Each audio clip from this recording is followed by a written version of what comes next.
Hi everybody, it's Maiden. It's April 25th, 11/21. I have President Trump's executive orders here. This is a brief regulatory reform accomplishments under President Trump's executive orders, U.S. Department of the Treasury, April 24th, 2018. This was issued yesterday, and I did my review on it, and I want to go over it with you. Okay, first page, number 1. There's an executive summary here, okay, and goes into, from the start of this administration, President Trump has made its chief domestic policy priority to alleviate unnecessary regulatory burdens placed on the American people through a series of government-wide and agency-specific orders. The President has launched an historic effort to reduce existing red tape and limit new regulatory costs. The Department of the Treasury, okay, remember this is the Department of the Treasury, okay, this is just one branch responding to this, all right? But the Department of the Treasury has undertaken extensive efforts to implement the President's regulatory reform agenda. This report details the steps that Treasury has taken since President Trump issued Executive Order 13777, enforcing the regulatory reform agenda on February 24, 2017, among which the highlights, and then it goes into the highlights. Okay, so this executive summary is the first page, considered page 1. And it's going into the different issues. So you can have this, print this out, so you guys can have it. And again, the cover sheet is, let me see, what did I do with the cover sheet? Here it is.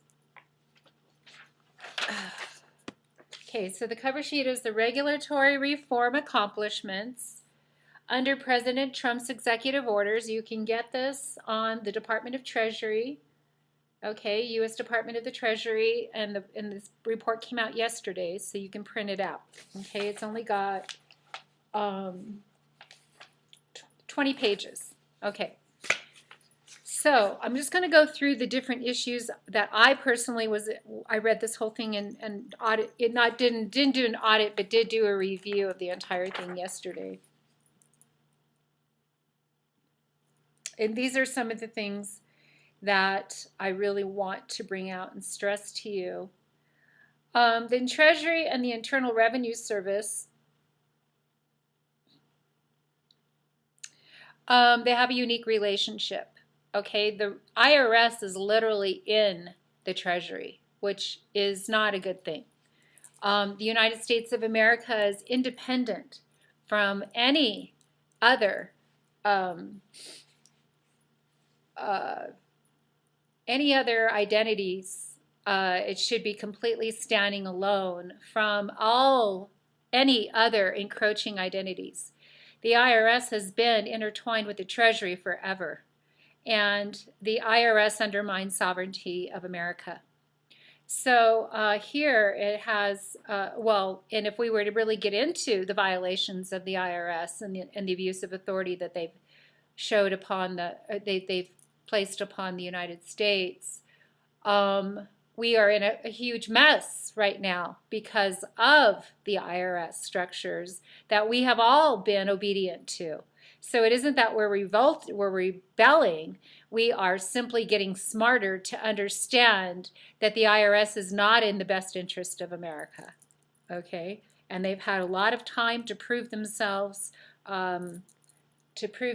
strong in terms of for the people, by the people, of the people, but that has gone completely against us. And it has put a fear inside of Americans to feel the farthest thing from sovereignty for the people, by the people, of the people, for the people, by the people. So here President Trump went in, proposed rulemaking to eliminate, excuse me, as dead wood, quote unquote, DEADWOOD, deadwood, 298 tax regulations that are duplicative or obsolete and require taxpayers to navigate needlessly complex and confusing rules. So the duplication is the bigger issue of what the IRS has done. Okay, extremely duplicitous and very exploitive in their ways that they have functioned. I am extremely disappointed in the IRS, very disappointed, and our Treasury should separate themselves completely from the IRS and give them their own identity, their own office, and withdraw support of having the IRS, because you can still have a commerce system that honors tribute and get away from all of this fear and ill-gotten gain of this structures having to do with the IRS. Okay, that's the second issue right here on the duplicitous. Moving down to the fourth issue, the Treasury issued a series of reports detailing specific recommendations to make the financial regulatory system more efficient and better tailored, is the words they used, including recommendations concerning the, quote, regulation of banks and credit unions, capital markets, and asset management and insurance, all of which have been predatory, exploitive, illegally implementing usury on the people, and these structures are slave structures, every single one of them that they issued.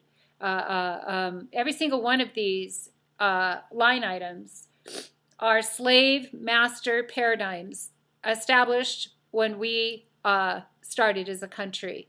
And this is how America is needing to, we the people, for the people, by the people, all of us, we the people, need to get smarter, to work smarter, not harder, and understand the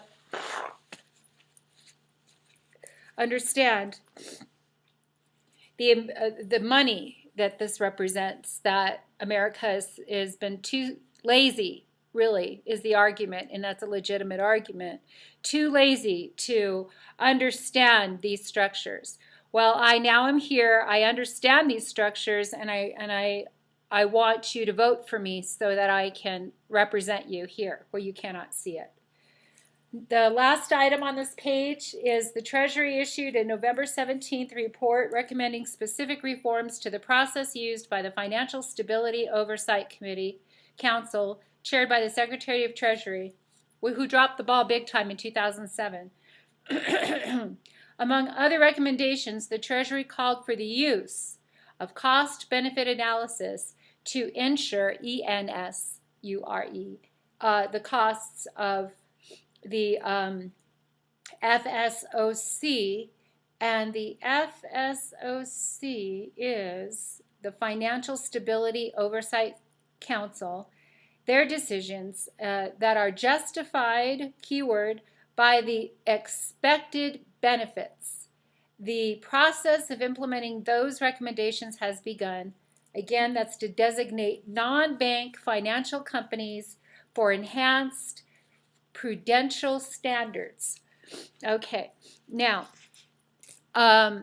prudence is to walk softly and have a very a prudent spirit is a person that is basically very cautious, careful. Prudence, you take time, you don't rush, you're not impulsive, you're very thoughtful about your work.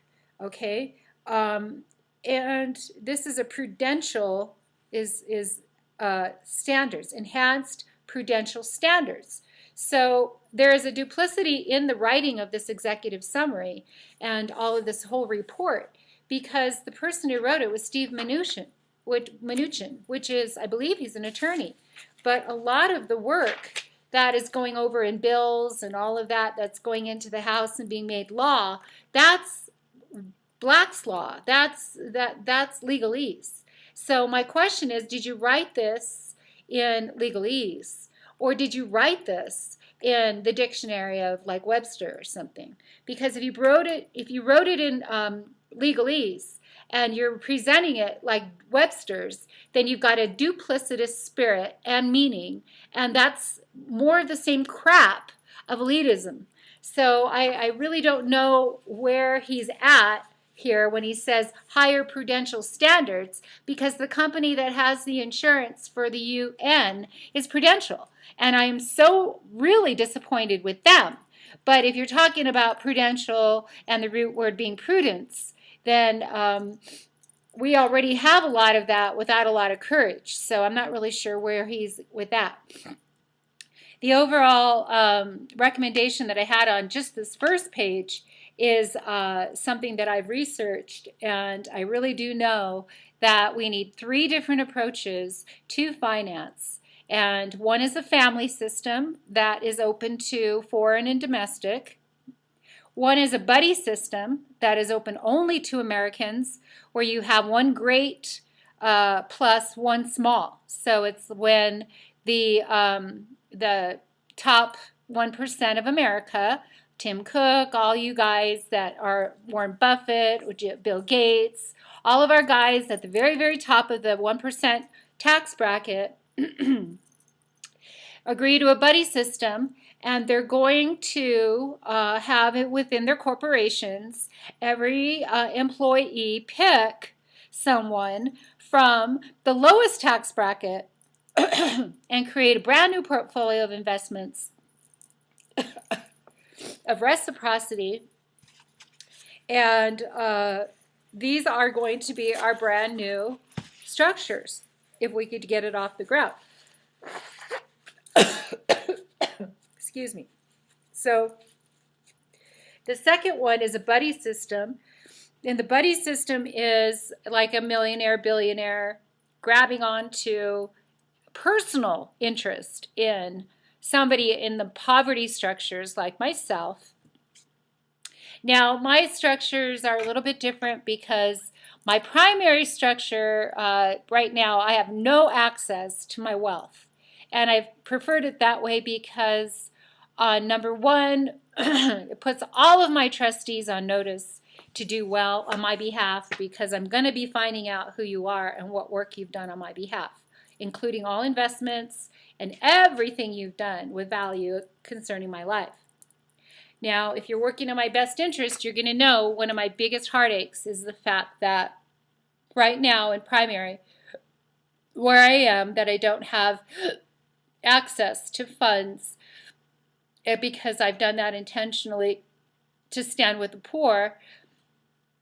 So as I'm standing here with the poor, I'm in a little bit of a very strange situation, because I've got so much wealth on my secondary, but I've asked to please let me stay in primary and poverty, because God has said, you know, that's where we're having a problem. And if you leave this paradigm of poverty without having everybody with you who's in poverty to make way, this provision for them, then poverty will remain.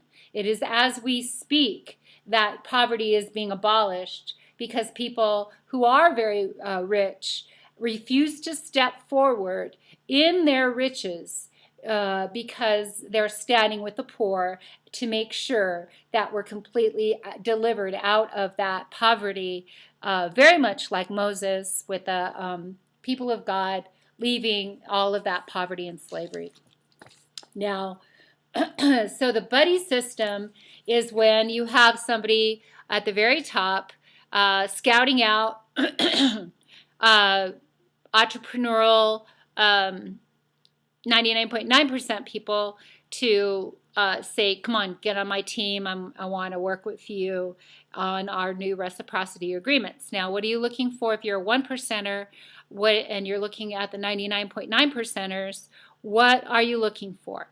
You are looking for an I, a value that your 1%, your people like me on the 99.9% team, that they have a vision for wealth, okay? And they're not just talking out their butt, but they truly understand what they see, and they're able to articulate what they see, and then you're able, as the 1% looks at it, goes, yes, that is true. Never saw that before. Wow, that's something we can do. Okay, so that's the buddy system, only open to Americans to America. Okay, it's a solidifying, it's a specifically for America's strongest, grabbing onto America's weakest and saying, come with me, let's go get strong together. Your insight of the 99.9% poverty is going to help educate the 1% because they seem a little bit out of touch with reality. And then the 1% have the means to make the investments and see the yield spreads if they have the right 99.9%ers on their team. Now, okay, so there's a lot with that plan. So plan A is family system, which is the homeland, anybody's homeland, which is foreign, okay? And domestic is the United States of America. And what they want to do is they want to, if you're in the family system, you come over, you don't bring your family, you just come alone, and you represent your family. You represent who these people are. They don't come over. You are here to learn about your perpetuity in the world and get the vision that America has for your family. And it isn't to bring your family here. It's to go equip you to go back and create the wealth there in your homeland. Okay, it doesn't do anybody any good to have all of the immigration come here and not even care about your homeland. God is going to hold you accountable for basically leaving your homeland without even trying to build it back up. America is not responsible to bring on everyone here. What she's responsible to do is to introduce to you yourself and your own bloodline and your own value, and then send you home with that vision and possibly even the provisions of commerce, and depending upon where that country's at. Okay. Case in point is Puerto Rico. Okay, and that is, I just feel terrible about that situation, but nevertheless. Okay, so there's the system, the family system, foreign and domestic. There's the buddy system, only open to America, strong and great and weak and poor. And that's where they come together and create the bonds of America stronger. And then the last one is the 50-50 reciprocity partnership systems, and that has to do with the homeland, which is the foreign, and then the domestic, which is America, and they are. It is the trade. The trade right now is a perfect candidate for that 50-50 reciprocity partnership agreement, and it has to do with new yield spreads of commerce and trade rather than the old debt systems. Okay. Okay, those are the three that I recommend for the first page of this summary. Number 2. The Bureau had, the first part of this is the Treasury issued specific recommendations to reform the Consumer Financial Protection Bureau, which has dropped the ball a long time ago, okay? The evidence of treason and trade, a lot of the trade that has gone badly is because Consumer Protections never blew the whistle on this. And they didn't do it because they got kickbacks to not say anything. So we need honesty, always best. It's better in the best interest of everybody if we can be honest and have confidence in that honesty again.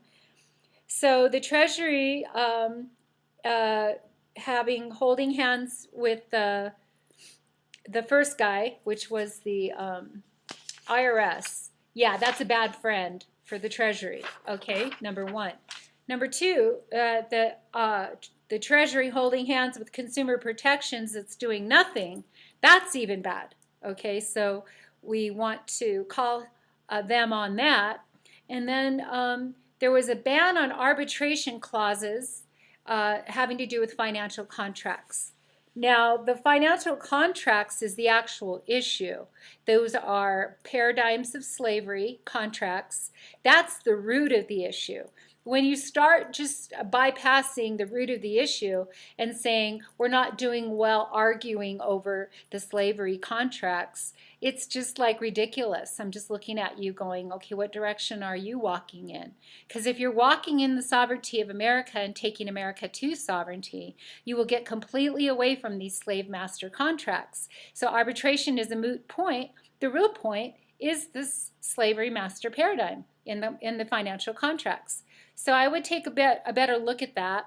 And then consumer financial protection is a complete moot point as well if the root of the issues is slave mastery financial contracts, okay? So, I mean, it goes back to this, but this report is completely going around it once again, and that's status quo finance leading us all to poverty and another market crash. So if we want to avoid that, let's get a lot more honest about our reporting here. So the Treasury Department regulatory reform under President Trump's executive orders. Order number 305 is the Treasury regulations eliminated or proposed to be eliminated or modified. Okay, that's order number 305. So the Treasury is basically saying we want to minimize all of the regulations having to do with the Treasury and money in the commerce system. Order number 94 is the net reduction in regulations on the Treasury's regulatory agenda. And then that's the identification, I believe, as well. And then they have a greater than 250, which is specific Treasury recommendations to reform and reduce burdens of financial regulation. That's having to do with the banks. And then order number 0, which is the regulatory actions under effective order 13771, which means that none of these orders have gone through, regardless of what has been on this paper, okay? Page 3. We're going to go, and it says that regulatory reform task force to evaluate existing regulations and make recommendations regarding their repeal, replacement, or modification. All, again, are moot because the contracts themselves are the true problem. They are the true root.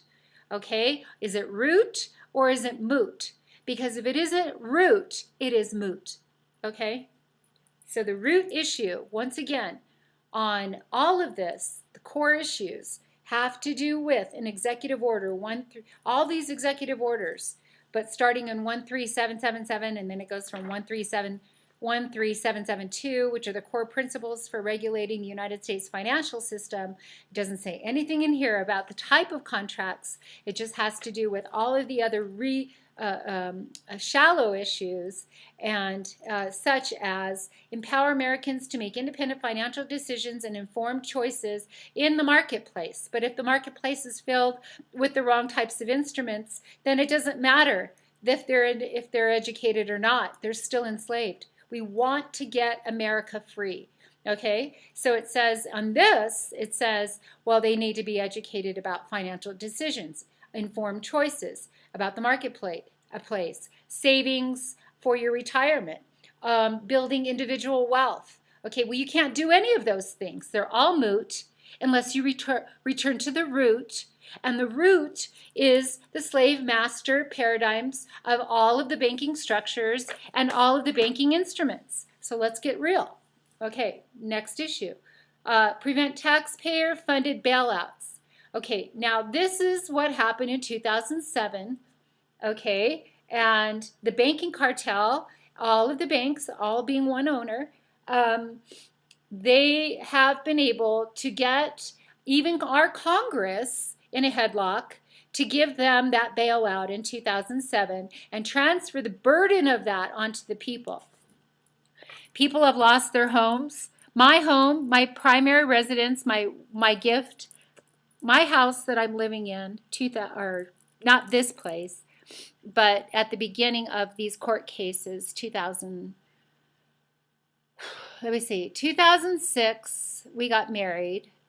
2007, we were still at Ben-Hur, and 2008 is when Stephen wanted to buy me a house. Okay, so as a wedding present, we were all in that little tiny casita on Ben-Hur, and we were working with, we had the kids at the casita, so it was really crowded. They were it was just really small. It's a little tiny casita at Ben-Hur. But Stephen built it, and it was very, it was sweet. And so his idea, well, he was offered a property that was a friend of his in foreclosure, Blue Canyon. And he asked me, to come see it, and it was really, really beautiful. And so we went ahead and helped rescue that from foreclosure. And we had to kind of hurry through it, and we got taken advantage of in a really big way through the financing of that property. And we didn't realize it until we got into this time. It was during the same time as the 2007 thing. And Stephen had excellent credit. He had A credit. We didn't have any bills or any kind of credit card debt or anything like that. And so he qualified for this this new house to move into when we first got married. And then all of a sudden, everything happened right after we got that financing. And problems he has never, ever had before, where his identity was stolen in such a humongous way, having to do with the Crown of Spain. And that's what the people of New Mexico are very, have been targeted because of their affiliations to royal crowns in their perpetuity, which they don't even know what that is, okay? So, the taxpayer bailout that happened was such a travesty of tyranny and treason, but it was never referred to as that because everybody that was at the top was involved, and they were not about to call the police on themselves. So we, as America, we the people, for the people, by the people, right, okay, well, we got completely screwed on that last one, okay? So they're saying never to do that again on this. The third one was to foster economic growth and vibrant financial markets through more rigorous regulatory impact analysis that addresses systemic risk and market failures such as moral hazard and information's asymmetry. Okay, again, this goes back to corrupted contracts and systems and revenues and all therein, okay? It's supporting the corruption. All right now, the system is supporting corruption. It isn't setting us free from corruption. It is simply saying, let's regulate the corruption. Well, let's not. It's all poverty stuff, okay? It's not even your best work. All right, so the next issue is enabling American companies to be competitive with foreign firms in domestic and foreign markets. Well, if we don't make it strong in domestic, we're not going to be strong in foreign. Okay, you can't say, if you say, well, we're going to be strong in foreign and be weak in domestic, you don't really care about America.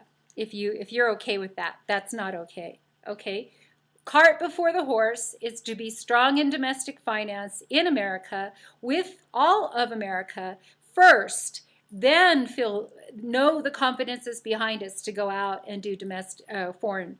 But right now, like in New Mexico, all the securities that are being bought and sold in America or in New Mexico are really foreign investments. Okay, they're sitting on foreign soil.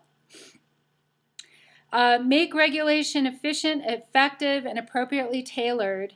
That is going to be needing a mandate of sovereignty to be the fuel for the fire of that. The feed sectors for this report on just this one page is education, the banking industry, the insurance industry, the jurisdictional, which is the courts, to reestablish the federal covenants, because that is exactly what has been watered down and completely raped of any kind of real teeth in the authority. Federal is gone because the covenant has not been held. We're calling it the Federal Reserve, but that's private. It's not federal. We're calling it the federal everything when it's never federal. Okay, and so we have to have a mandate in America. If you see the word federal, you better be part of the federal government or you are going to go to jail. I mean, it's that big. If you say you're federal and you're not federal, by us committing America to our covenants of federal jurisdiction, with the word federal being special in America, that is a covenant of relationship to our government. It isn't a covenant of anything else. It's to our government. And if you are called federal anything, then you truly are federal. But right now, we're not in covenant with our federal at all. And that is the evidence. Okay, so we need to restore the federal covenant under financial regulatory agencies. We need to, April 21st, 2017, the President issued the executive order identifying, and then issued after that, January 1st, 2016, ordered Treasury to identify any such regulations that impose undue financial burden on taxpayers. Tax is the undue financial burden. We can take a break from tax completely and redesign everything for tribute. Now, China is going into a system of credit of scoring. So everything they do, they're going to be bringing in an influx of hundreds of thousands of cameras, hidden cameras, all over the social structures, and then they're going to be grading their citizens on their performance in social structures. Now, that is communism. That is not America. And an American version of an idea, but not that idea. But what it is that in America, you are given, like if you're driving and you break a law, you get a ticket. Okay, the ticket is a revenue receipt. It is an instrument of revenue. They're bonds that are being sold on the market. Everything is being sold on the market in America. So what we don't have in America is a yield spread that opens the door to the common man to be able to be participating in the revenue streams of their actions. Okay? So America is doing it anyways. They're going ahead and making money off of every move I make, every move you make, every move everybody makes or doesn't make. America's making money on that. Okay, so what would be great is to have incentives to do well and have that be put on the books.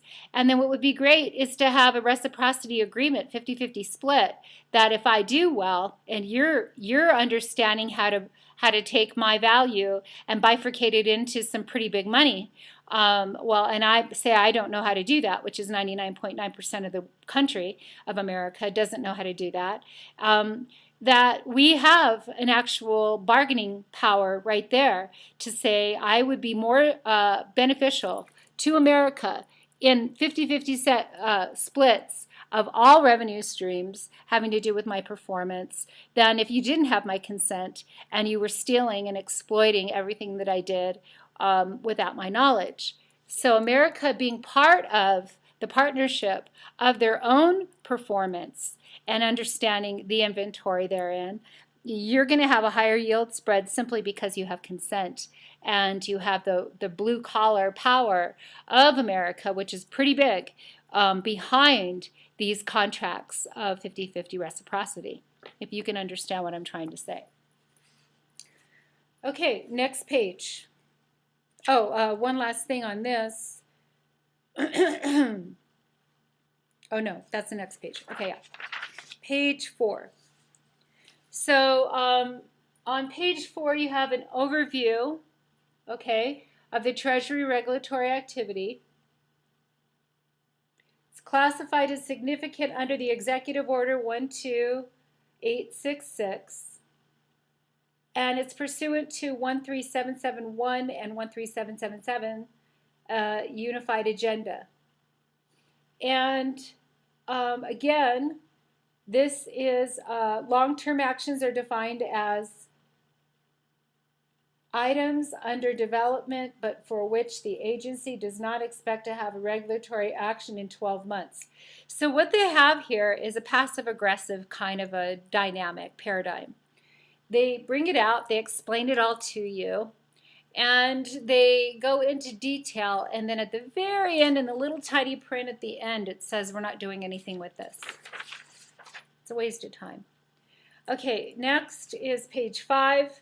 Executive Order 12866 pursuant to 12866 pursuant to the rest here should be offset by 2 deregulatory actions that together account for any incremental increases in costs. So they have this 1 in, 2 out principle, PLE, that if you put a new one in, you take 2 out. But that is too really ridiculous in elementary because there's so much here that is not relevant. Next item, burden reducing measures. Okay, there is item 1545-B118- withdrawal of liquidation of an interest proposed regulation. Now, this has to do with relating to restrictions on the liquidation of an interest in a corporation or a partnership. Now, every human American has a corporate fiction. In other words, you are the real person, and you're also your corporate fiction is a corporation in your name. It is you in all capital letters. That is your corporate fiction, making every human of America also as well as a human being. They're also on paper as a corporation, and that is the vehicle that is being exploited and being made very, very wealthy in your name and all that you're doing. Now, this withdrawal of liquidation of an interest proposed regulation is that you as your person, John Doe, the man, is standing next to his corporation, John Doe on paper, the corporate John Doe. Our current regulations do not allow you to outwardly, just really invite you to walk a pathway of freedom with your corporation. They never really let you do that. They don't let you defend a corporation in court pro se. You have to understand what you're doing to be able to bring forward your corporation in court. And if you don't know what you're doing, you could go to jail if you don't have your act together there. Okay. So what happens is the corporation structure of you has a primary side and a secondary side, and it's all on the perpetuity of your last name, what your last name history is and how much has been built up on that. And so like with Stephen James and I, we were bequeathed by Miss Mary Martha Jimenez, which is Spanish for Jesus. She bequeathed her estate to Stephen and I right before she died. She was dying of emphysema. She went to her bank, which was PNC, and she told them that she's very sick.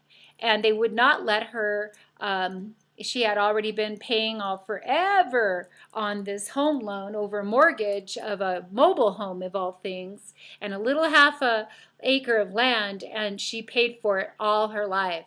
And here she is now as a grandma and almost dying, and she doesn't have any relief, and they could care less about her, the bank. And so we were very desperate to help her, so we helped her get out of that, and she bequeathed over to us her estate. And we then were there when she died, and the city of Santa Fe went into her, county of Santa Fe went into her death benefit and raped it and grew it to be about $9 million now of liens, secondary liens, that they felt they could do that because nobody's bigger than them. And this is where God is telling me to stand, and don't be afraid. But this has been very, very, very difficult. Okay. So when you're liquidating things on the secondary market that you don't even, people in primary who own the estate don't even know you're doing that, that is embezzlement of the worst violation, because it is happening at the death benefit. And that isn't even, that's not even legal. That's federal fraud in embezzlement. Okay? But we have been so disrespected there, and we had all the taxes paid, everything. We had everything up to date, and then she died, and then we got left out, and then we got the bag of the foreclosure on that when we had made all those payments. So we had that. We have acquiesced to the appeals court, but even appeals court in New Mexico hasn't even contacted us. And we have found out on our own through forensic investigations that there's close to, well, last we saw 9 million, but it was growing at that time. So it's probably more than that now. Okay. All right. So there's a lot of corruption on that issue. Issue number 1545-BM99, withdrawal of definition of political subdivision proposed regulation. This is a very powerful one. Okay. It says here that the defined political subdivision for purposes of tax-exempt bonds under Section 103 of the Internal Revenue Code. Once again, here we go, IRS, rascals, man. And then the Treasury and the IRS received public comments on June 6, 2016, held a public hearing, which nobody really even heard about, on the proposed regulations. And in response to the proposed regulations, people that commented stated that the long settled law, which is established law, establishes the meaning of political subdivision, and that no further guidance is necessary, okay, which America at large would dispute. And that commentators also stated that the proposed regulations would call into doubt the status of numerous existing issues and users of tax-exempt bonds, and that reorganizing these entities to qualify as political would be just too cumbersome, so they went ahead and let this thing go by. And then they even said that the definition of political subdivision is allowing, let me just make sure I'm in the right place here, because there was two, that is it. This is it. So it is to have the full rights of sovereignty. Okay? So the political subdivision for purposes of tax-exempt bonds is not the only issue of political subdivision, but the political subdivision is also guiding full rights of sovereignty. Okay, we're going to go into that. I'll find out where that is. Okay, but just to let you know, those were withdrawn. Okay, the next one is issue 1545. This is page 6, B118, transactions involving the transfer of no net value. July 18th, 2017, notice withdrew the remaining part of 2005 notice of proposed rulemaking containing proposed regulations that would have required an exchange or distribution of net value for certain corporate formations and reorganizations to qualify for tax-free treatment under the Internal Revenue Code. Okay, now they're not saying anything here about Delaware, all right? Other parts of the 2005 Notice of Proposed Rulemaking were previously adopted as final regulations in 2008 through 15, and removal of the proposed regulation provides certainty to corporate taxpayers that an exchange of net value is not required for many corporate transactions to be eligible for tax-free treatment. And bankruptcy is this current state of America, okay? So while we're in bankruptcy, it is administrative law that is taking precedence even over civil law, okay? And it's really infuriating because they don't come out and tell you that. So so here's some other things that are going on regarding that. The record-keeping rule delay, and this is on number 1507. Oh, wait, let's go to 1545 first. 1545-BN58, amendment of 3402, Q in small parentheses, regulations. These final regulations issued September 27th, 2007 relate to income tax withholding under IRC section 3402Q on payments of certain gambling winnings. Okay, this is telling you where their heads are at. The regulations amend the rules regarding how payers determine the amount of the wage of the wager in, quote, pari-mutual wagering transactions with respect to horse races, dog races, and JAIALAI, I'm not sure what that is. The regulations will result in less reporting, withholding burdens for payers of gambling winnings, and less compliance burden for taxpayers. Dude, can I just tell you? I mean, getting on the stock market, that is gambling, okay? And this item here, 1545-VN58, having to do with gambling, payments, winnings, wagers, pari-mutuel wagering transactions, all of that. This is a profile of America's priorities right here. Okay, it's really sad.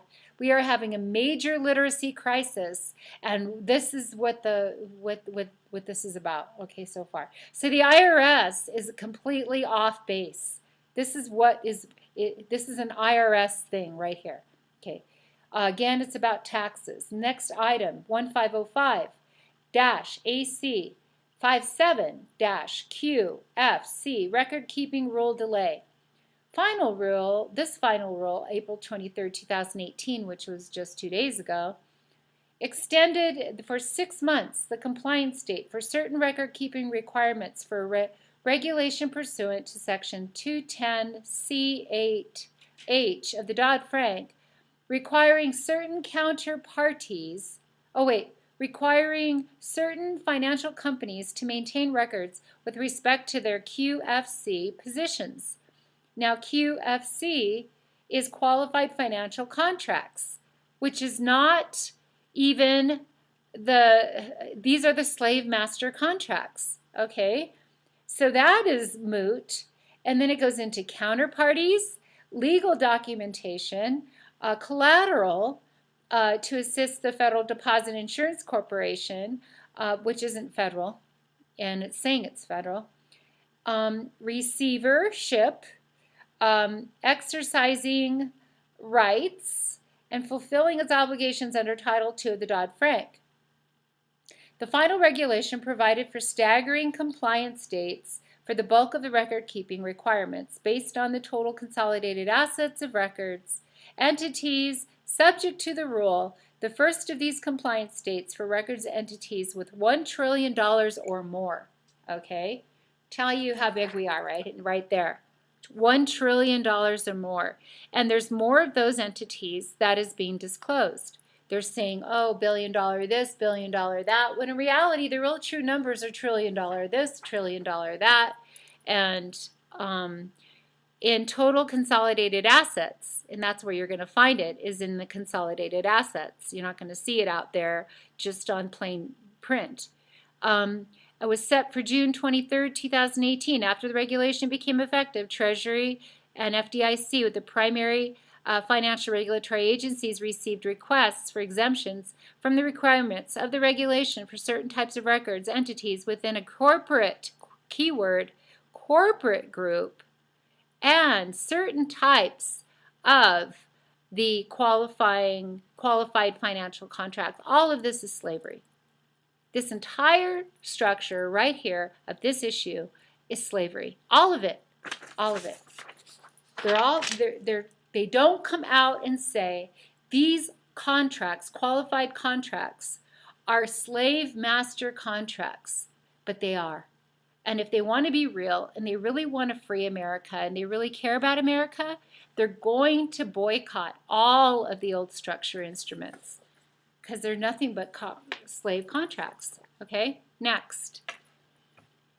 Component-specific regulatory activity. It says, as explained, Treasury issues regulations from 3. I corrected that. It's actually 4.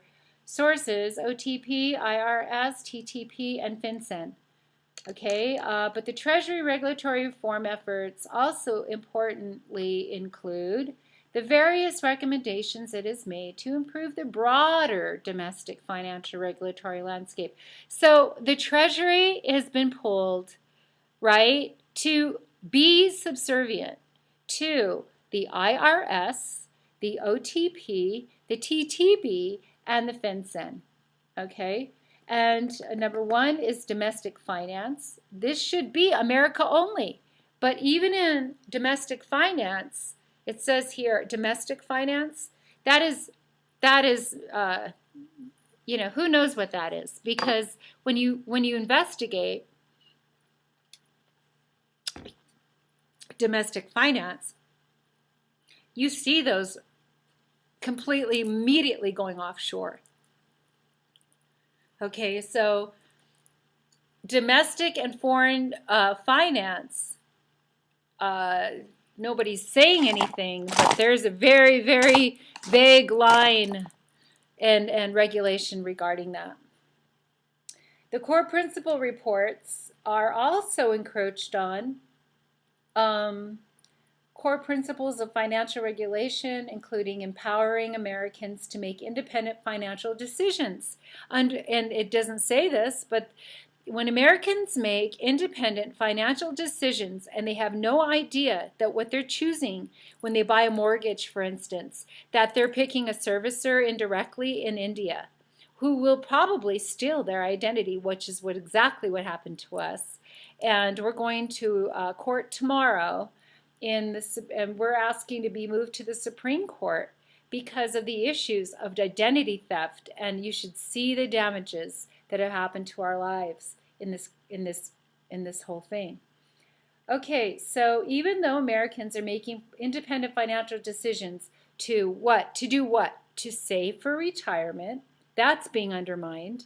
To build wealth, that's being undermined. Bernie Madoff is a perfect example. Prevent taxpayer-funded bailouts. How are they supposed to do that? How, if our own Congress didn't stop that whole thing happening in 2007, how do you expect the senior citizen to stop it? Okay, that's really unreasonable. And then it goes into promoting American competitiveness at home and abroad, okay, and make regulation efficient, effective, and appropriately tailored. Doesn't say anything about criminality. And in response to the President's executive order, Treasury has issued a series of reports and recommendations. Okay. What we really need is this, sweetie pie. We need Jubilee. Okay? We need Jubilee to come through and wipe out all debt of America. Okay? We need to print a new currency that has is sponsored by the people, for the people, by the people, and it is to bring forward the freedom of America. Anybody that we have debts with, we need to pay them in full based on the allocation of $6 billion per citizen, and we devise divisible withdrawal on each one of our citizens to buy the freedom of America. Through this new allocation and through the new currency, we are going to be free, finally, from the debt of America. Okay, so some of the other issues here are banks and credit union reporting. This is a complete botch right now as we speak, and they're not saying much about it. They're raising the threshold for enhanced prudential standards, which is a bunch of garbage. Better tailoring regulations to banks' complexity and risks. Bogus. We just need brand new design of structure. We go into the next issue is implementing structural and procedural reforms to the Consumer Financial Protection Bureau, which has not done anything, blown the whistle at all on what's happened here, to make it more accountable to Congress. Okay, well, Congress is a weak soldier right now. They haven't been able to really, they are holding a knot. If I've ever seen a knot of yarn, they are holding it. There's practical application design that is yet to be even approached, which is our answers. Okay. On top of it says cost-benefit analysis, and I would go to say actually it's education. We need financial education big time, starting in kindergarten. Capital markets report. The capital markets have been built on flotation systems. So even that has had a very, very difficult time. Whenever you have a capital market and you're building on slave master contracts, usury, which is interest that is illegal, fees that are illegal, amortization schedules that would make you really shudder to stand before God with. You guys have raped the equity positions. I don't really know how you're living with yourselves. I really, really don't. Companies are looking, okay, this is on page 8, very top. Bond, okay, so if you look at Basel 3 is the issue here. Is that correct? Yeah, is that where I read that? Okay. So yeah, we're going into the Basel 3, I think. I was kind of surprised to see it was on the 3. I thought we were in Basel 1, but I guess we're going to Basel 3 now. So it tells you how fast things are changing. So once again, this is a duplicitous report. Okay, I don't really want to go into this because it is really, really, it is so dishonest. This is very dishonest. I'm not even going to go into that. We're going to go to page 9. We're talking about the insurance sector. Once again, AIG bailed out the 2007 thing. So they still have their hand out for what they did there. And they were the ones that were complicit in the credit default swap insurance. It was their insurance that they were selling. That's why they did the bailout, because they wanted to have those swaps hedging all of the entire sector of the housing market, and they did get exactly what they wanted. Okay, where else are we? Dodd-Frank is a joke. Determines the non-bank finance companies. Okay, yeah, so this, one of these making determinations, process of designating financial market utilities, systemic approach, stability, relevant regulators, clear off-ramp. Okay, yeah, specific non-bank FMUs, reviewing activities-based interest-wide. Okay, utilities, report. Okay. All right, so when the banking industry, at the very top of this page, page 9, they're amending rules, increasing, quote, consumer choice by allowing annuities as investment options for employer-sponsored retirement plans, and supporting legislative action to eliminate the statutory stress testing requirement. That's the yield spread that is needed to be kept on the books for every bank. Investment companies and advisors, but that is also for banks. Number 2 is the FSOC designations report, determining the designation processes. Under the Dodd-Frank Wall Street Reform and Consumer Protections Act, again, a completely impotent, ineffectual consumer protections. You might as well just not have it because it's not doing any good. It hasn't done any good for a really long time. It says here that the Treasury consulted with a wide range of stakeholders to evaluate the FSOC processes, which included the process for making determinations that non-bank financial companies shall be supervised by the Board of Governors of the Federal Reserve. Okay, well, the Federal Reserve is not federal. Federal Reserve is private, and they have their own bias determinations, and non-bank structures is actually like you and I, okay, because even though we're citizens of the United States, on paper we're a corporation, and on paper we're a bank. We are called a non-bank, every human citizen, okay?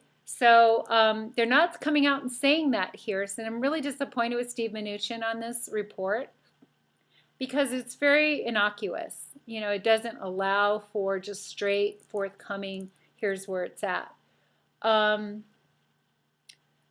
Okay, and then it goes into financial stability regarding 3 steps: reviewing potential risks, activities and products, the products having to do with the instruments, the banking instruments such as the credit default swap insurance, relevant regulators to address identified potential risks to financial stability considering company-specific designations such as non-banks probably, and then only after consultation with relevant regulators who are not going to be honest.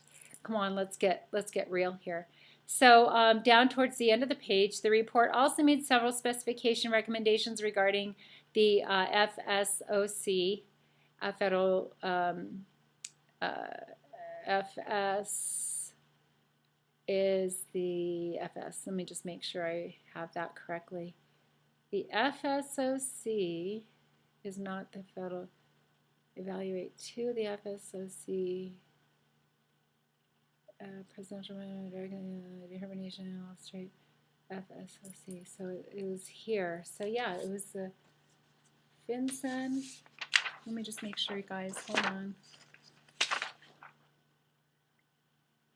Fiduciary rule, FSOC.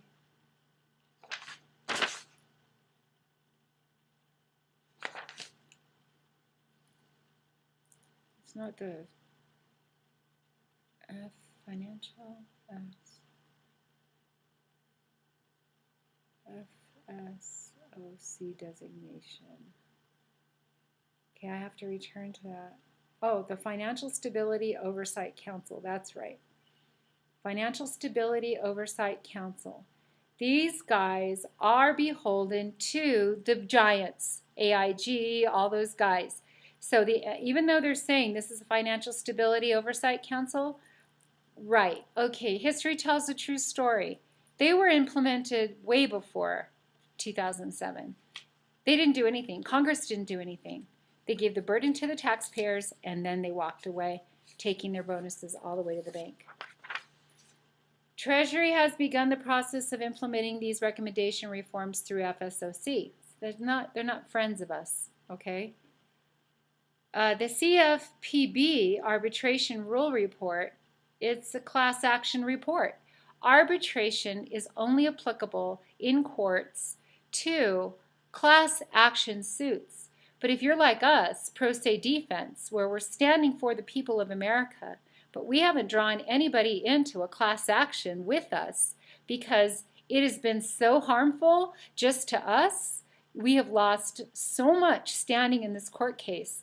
And if we were to have pulled in class action people and a class action attorney, it even says here that any class action litigations, that the consumer class actions deliver no relief, meaning money, at all to the punitive members of the class. So how many people have known that? Where you hear, okay, there's a class action suit, we were injured by this issue, let's get on the class action suit. So they do. They sign up and they go through the whole rigmarole. You get ruling in your favor, and then the attorneys send you a check and it's for $13. And you've lost your house and your family and your brokerage, you lost your health, you lost everything standing in this case, and you get $13 back. Okay, that's the problem. And arbitration is not for the little guy, pro se guy standing on his own 2 feet against these conglomerates. It is only having to do with arbitration of class action suits. And this is even testifying, this report is testifying that there is no relief in the current structures. It's ineffectual. Next item, progress on recommendations under the Volcker rule and under the core principles, and the rule altogether, and exempt larger banks with little trading from the proprietary trading requirements of the rule. Proprietary trading is deep perpetuity, proprietary. There's a little bit of a relativity there, and it is important to really look at that closer. It says that the rule altogether and exempt larger banks with little trading from the proprietary trading requirements of the rule. The report also included recommendations for regulators to simplify the current definition of proprietary trading, which we would really need to go into studying that, and to simplify the requirements for permissible quote-unquote market making and risk mitigating hedging activities, which is another word for saying how do we make money with underwater investments. Number 3, the last one on the page under B, the last issue on the page, is pending legislation. After Treasury issued several of its reports concerning domestic financial regulation, Senator Crapo introduced the Economic Growth, Regulatory Relief, and Consumer Protections Act, which has passed in the Senate.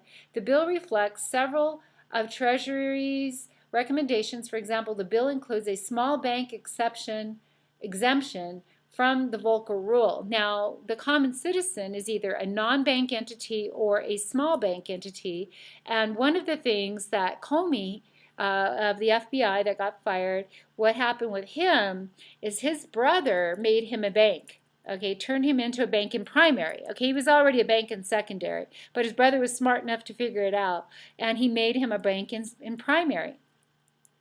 So he got his own house for free on that structure.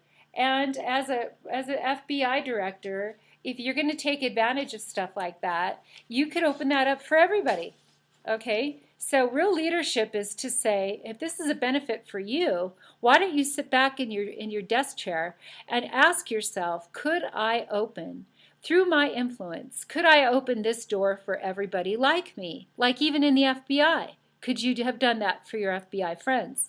Could you have done that for everybody in Secret Service? Could you have done that for all of our military? I mean, come on. I mean, if everybody's just going to take it for themselves and walk away and act like there's nobody sitting there just like them, America, come on, wake up.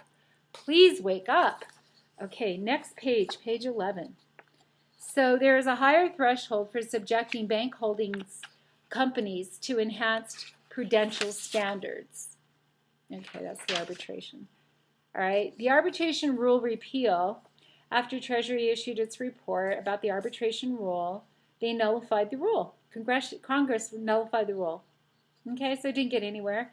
The next item was the Home Mortgage Disclosure Act reform. Treasury recommends that the CFPB re-examine the 2015 HMDA regulations to address borrower privacy concerns. Yes, please do, because when you take an entire portfolio of mortgages with a credit like ours and you send it overseas to any other country and you don't think they're going to steal identities when they're in poverty, dude, you should see what has happened. Okay, so while you outsourcing to other countries on servicing contracts of these mortgages, you are opening up a national security risk for every single person that is involved in that portfolio, and you're seeing this online. But this has already happened in common law. The third item on this page is leveraged lending guidance. This has to do with the Federal Reserve in 2013, and the Office of the Comptroller of Currency, OCC, issued guidance on leveraged lending by large financial institutions. This was done in 2013, okay? The guidance addressed such issues as underwriting, risk management, and valuation standards. Okay, well, on underwriting, they dropped the ball in 2007 because of the credit default swap investment instrument that they wanted to try out. So that was an experiment that they wanted to try, a brand new instrument, and the FDIC looked the other way.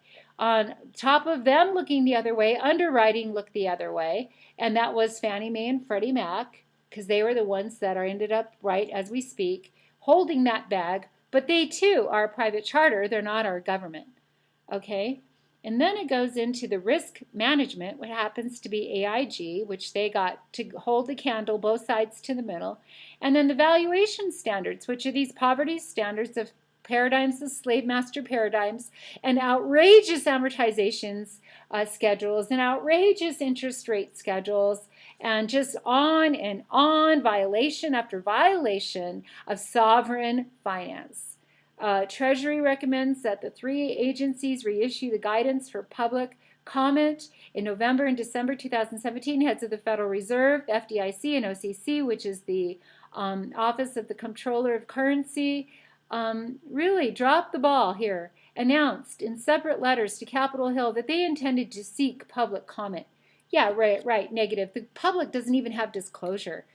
I mean, this is such a rabble-rouser, run-around, rascal, stupid report. I don't even know.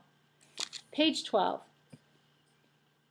Executive Order 13789 report, summary and highlights. Executive Order directed Secretary Mnuchin to identify significant tax regulations issued on January 1st, 2016 that impose an undue financial burden on U.S. taxpayers, add undue complexity to the federal tax laws, exceed the statutory authority of the IRS. In an interim report to the President dated June 22nd, 2017, Treasury identified 8 such regulations. Okay. Well, they already knew about those. Now we have a president who's just giving them the gumption to say, show them to me. Executive Order 13789 further directs the Secretary to submit to the President a report recommending specific actions to mitigate the burden. Absolve taxes. Completely. They're too corrupt. They are so undermined with corruption. Okay, under the next issue, proposed regulations to be withdrawn entirely. They have in here addressed the valuation for wealth transfer tax purposes. Now, it goes on to say that of interests in family-controlled entities, which is the dynasty trusts and the perpetuity law, hidden in the constitutional law, which they're not talking about, in limited cases, sections 2704 disregards restrictions on the ability to liquidate family-controlled entities, such as the dynasty trusts, when determining the fair market value of an interest for a state. Specifically, they're saying estate. Specifically, they're saying gifts. Specifically, they're saying generation skipping transfer tax purposes. Also, which is the dynasty trusts under the Delaware Corporation tax traps. Okay? Also, in limited cases, section 2704 treats lapses of voting or liquidation rights. Okay. Now, liquidation rights are a lot like redemption rights. Okay, my house is going up on the auction block on May 11th. I've been fighting for my house for 6 years. We never got a trial. We never even got a bench trial. We were so disrespected, I can't even tell you. It is criminal, and that's why we're asking to move into the Supreme Court tomorrow at Thursday. We're going into court at Thursday at 3:30. On moving our case of our other property, which we turned into a hospice property on behalf of Aunt Mabel, Bicasa Ben-Hur. But even that, I was attacked by the Ombudsman of the state of New Mexico, falsely accused of hurting my Aunt Mabel, falsely targeted there, and they took away my ability to have her. They took her away. She then died, and it was an atrocity all across the board. Now, our Casa Ben-Hur is still being a hospice house, but I am not running it. I am too busy fighting these cases and trying to keep my health up.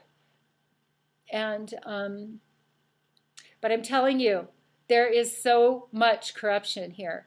Treasury and the IRS received numerous written comments on the proposed regulations for interested parties and held a public hearing on December 1st, 2016. In light of the comments received in furtherance, executive order regulations were withdrawn, okay, and then entity interest to be valued as if disregarded restrictions did not exist, either in the entity's governing documents or under state law. So there is a denial, there is an evasion, a denial. This page 12 is representing tremendous corruption in the way this was written by Steve Mnuchin's office. He is evading. Either that or he doesn't have any disclosure, and he's at the very top of the Treasury. Political subordinates to sovereign powers. Section 103, this is page 13. Section 103 excludes from taxpayers' gross income the interest on state or local bonds, including obligations of political subdivisions. Proposed regulations would have a required political subdivision to possess not only significant sovereign power, okay? So anytime you see that statement, political subdivision, it is also in tandem and enforced with, what do they say? To possess not only, okay, significant sovereign power, but also to meet enhanced standards to show a governmental purpose and a governmental control. Okay, so sovereignty is a supremacy. Governmental control, where is that in that statement? And where is governmental purpose inside of sovereignty? Well, I have studied this, and I have given myself to this, and for 15 years, I have just deliberated with God over these issues. Is government intertwined with sovereignty? Where is that, God? Where is sovereignty? What is sovereignty? And how does government, especially a Republican Democratic government like the United States of America, where is it, in truth, abiding with sovereignty? And you know what he showed me?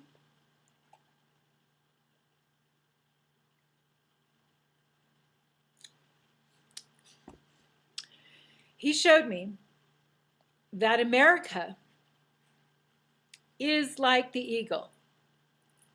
And America is like the Statue of Liberty. And the Statue of Liberty, she's lifting up a beacon of light. The beacon of light is freedom. America is the structure that is holding up the systems of freedom, the systems of light, of freedom.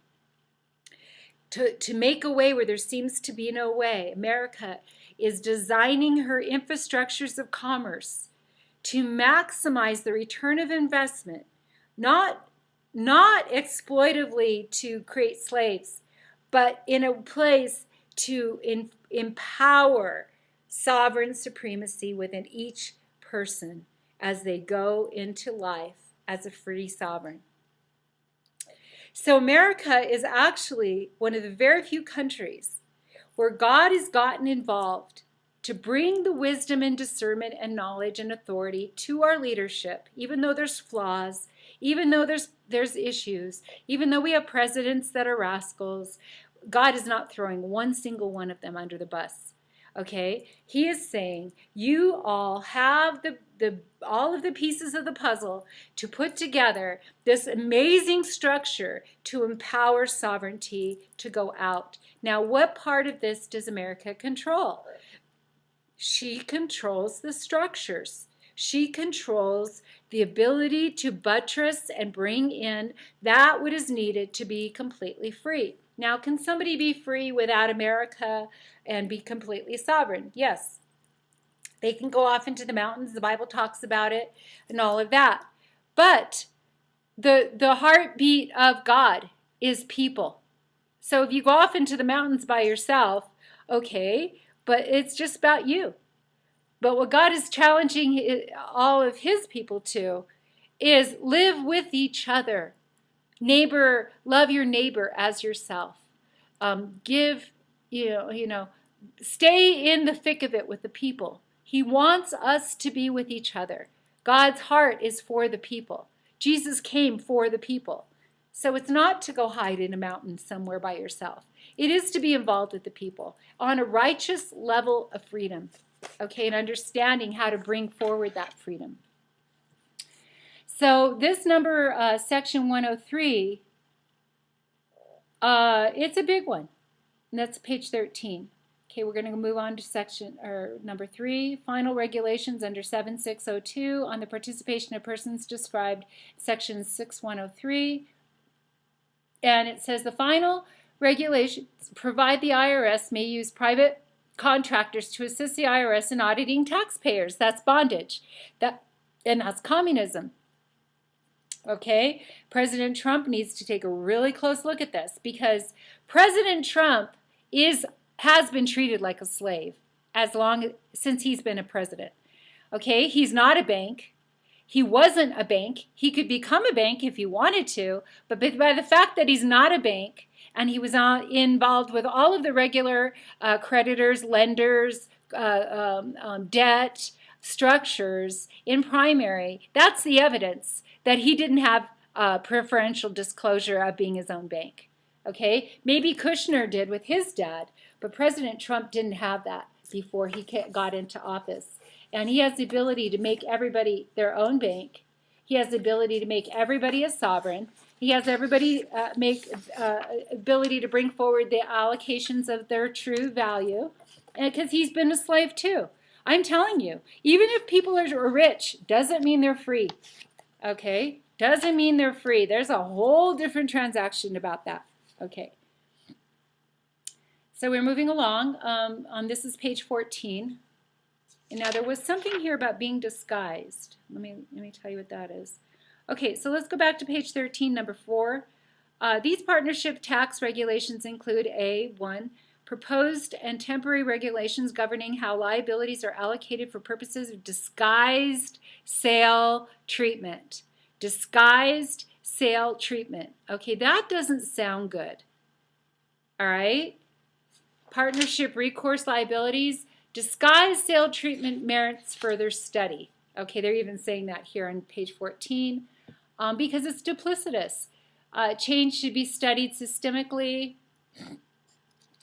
By contrast, the Treasury and the IRS are acting like they're buddies. Currently believe that the second set of regulations relating to bottom dollar guarantees should be retained. Okay, now when you talk about bottom dollar guarantees, what that means is that you can have an investment. Okay, and when you're looking at the investment, one of the very first things you look at is your exit strategy. Okay, you're looking at the investment, but you're thinking, how can I get out of this if this goes badly? So that's your bottom dollar thing. That's your exit strategy. How can I get the bottom dollar out of this before I leave it, if that were to happen? So you having this foreknowledge of how you're going to exit that particular thing. You're assessing your liabilities, right? Well, it comes right out here and says that taxpayers, to create basis artificially and thereby shelter or defer income tax liability, the bottom dollar guarantees permitted taxpayers to achieve these results without meaningful economic risk, which is inconsistent with the economic risk of loss principle underlying the debt allocation rules for recourse obligations. This entire structure, okay, is one predatory action after another. They are literally sitting here trying to understand how they can legitimize illegitimate investment. Page 15.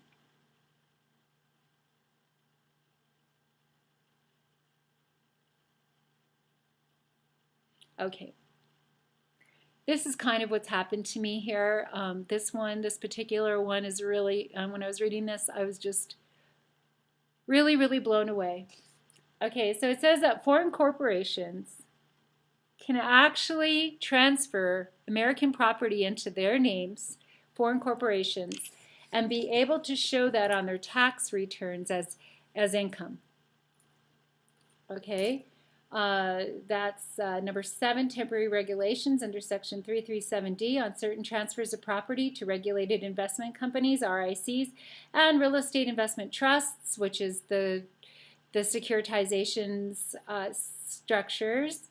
It says these temporary regulations amend existing rules on transfers of property by C corporations specifically to our real estate investment trusts and RICs generally. The Treasury and the IRS agree that the temporary regulations may produce inappropriate results in some cases. In particular, Treasury and the IRS agree, for example, that the regulations may cause too much gain in certain cases to be recognized. Thus, Treasury and IRS are considering revisions that would limit the potential taxable gain recognized in certain circumstances. If we have foreign corporations transferring American properties into their names, and they're calling that a cause for too much gain, then we're way compromised, big time. That should have been handled in primary negotiations of these tax regulations. But here we are, deep in the water of that, and we don't even have this prepared correctly. And in the IRS and our Treasury working like this, it's impossible to get clean on our books, because the IRS is got criminal structures going on. Okay? Foreign currency, gain, loss, property transfers. America, help us here. I mean, my house, my primary house that was given to me as a wedding present from Stephen James, that structure is in India. And I have all the respect for India, except for certain things like they've made computers human citizens. They've made robots in India equal to citizenship of a human being. That's why there's no problem having my house serviced in India. You know, if that, you know, I don't mean anything to them. My house doesn't mean anything to them. My accounting means nothing to them. Nothing means anything to them. Everything is just about gaining, selfish gain. Okay, and I can see that precedence all over the place. There is no human ethic here at all. Our Constitution of the United States would never fly in India. Okay, then it goes on to page 16. Completed burden reducing guidance projects. These are all guidance projects, the first 1 through 9. I take issue with number 4, number 6, number 8, and number 9. And then down below there's 10 additional proposed burden reducing guidance projects. Number 1 is the one I'm really concerned about. Page 17, it is the TTB, the Alcohol, Tobacco Tax and Trade Bureau, issues regulating to implement and enforce federal laws relating to alcohol, tobacco, firearms, ammunition, taxes, certain non-tax related laws are relating to alcohol. Their mission and regulations are designed to collect the tax on alcohol, tobacco products, firearms, ammunition, protect the consumer by ensuring the integrity of alcohol products. Integrity of alcohol products. Okay. I'm going to say this one more time. I've already said it on other, reports I've done. But here in New Mexico, we have 19 tribal nations. And physiologically, Native American cultures having also to do with Mexico, because the Mexico citizenship is royalty of the Aztec and Mayan cultures, sophisticated now in what we are today, and really struggling with honor there in Mexico. My point is that there is no physiological evidence of the biosectors inside of the body, okay, to protect the body from alcohol, okay? It doesn't matter how old it is, but it was introduced by the white man. They called it the fire water from the white man, okay? So alcohol was introduced to America by Europe, by the European settlers, okay? They did it on purpose. They knew it would subdue them. They knew it would just get them to go to sleep and not be so violent or whatever it was. But it's still very much impairing these indigenous tribal nations. And you don't know what you've got until it's gone. You know, you might look at a tribal culture, or you might look at any other culture and say to yourself, we might be better off without this culture. Well, that's not true, okay? It's never, ever true. If God wants that, God will do that. But mankind does not need to do that. Okay, because we have too much to learn from each other. All right, so we have to get on a page of caring about each culture. Now, the Native American tribal nations, they did understand having recreational drugs or alcohol or whatever that concept is of relaxation and decompression. And that's what they used as the peace pipe. So all of the marijuana and all of that is actually more organic to the tribal nation's physiological being, as the peace pipe was already known way back then, okay? And that was not causing the harm that this alcohol is causing. All right, I'm just letting you know that throughout the world. Okay, I'm not saying that there are any cultures that can't handle alcohol. Obviously, there are some cultures that handle it way better, but there is a biological DNA structure that is different than the tribal nations and the Mexican culture, and I believe Spanish is part of that. Page 18, I took issue with under B, 1, 2, second one down, revisions to the regulations to reduce report filing frequencies, which is Division Q of the Consolidated Appropriations Act.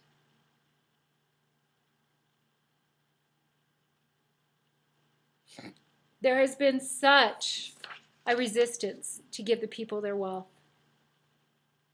Page 19, pretty much the whole page, I took issue with it. They're talking about FinCEN, and FinCEN is lost its financial crimes enforcement network. They are in charge of anti-money laundering, counterterrorism financing efforts. On the securitizations, they've dropped the ball. On the technical security of the internet, they dropped the ball. FinCEN established regulatory objectives and priorities to safeguard the financial system from abuses of financial crime, completely dropped the ball. Technology has even put them back even further. This is involving all forms of illicit finance, rogue regimes they found in Iran, North Korea, Venezuela, assaults on the integrity of the financial system, including the uses of deceptive financial practices all over the place, guys. This is even in our bar association now. I'm learning really bad. Terrorism, corruption, criminal aspirations, deceptive financial practices, transnational, which is over international. We're talking transnational, which is they're holding hands with each other internationally. Criminal organizations, drug kingpins, cyber criminals seek out vulnerabilities in the global financial system, including by looking to use emerging technologies, which is the data and metadata, which is part of the issues on Facebook, also Google, also Instagram, all these guys, to launder their ill-gotten gains and advance their malicious enterprises, you guys. And this has been old issues since we've been online for 39 years. And then in conclusion, page 20, Treasury has undertaken extensive efforts. No, they haven't. You're going to take on extensive efforts when you fire the IRS and stand alone on your own 2 feet, American Treasury. Print a new currency. Have zero tolerance for all of this Ponzi crap that's gone on. But it says here that Treasury has undertaken extensive efforts to support the new president's regulatory reform. All y'all are doing is fighting him. And under Secretary Mnuchin's leadership, Secretary Mnuchin has the checkbook, dude. Okay? And this way this report is written, I am a little bit alarmed. Well, I should say a little more than a little bit alarmed. Okay? Because this is duplicitous the way it's written. It is not clear, even in understanding. Did he write it in legalese? Okay? Did he write it in legalese, which is a whole different dictionary? It's a law dictionary, not a Webster's definition dictionary. open to the 99.9%. Legalese is only open to 1%. So he didn't even say if this is written in legalese or if this is written in Webster's. If it's written in Webster's, it has to be translated into legalese. And all of the bills that are written, all of the bills and out of Congress and the House of Representatives and Senate are going into the books in legalese. And 99.9% of America doesn't even understand legalese. God has to help us, okay? So as far as Mr. President's executive orders are concerned, I would say on a scale of 1 to 10, he's right up there on a 10 of being undermined on every single one of these issues because nobody wants to be honest just exactly who is in bed with who and what criminals do we have babysitting the vault of value of America. Okay, I love you guys. Take care. Bye-bye.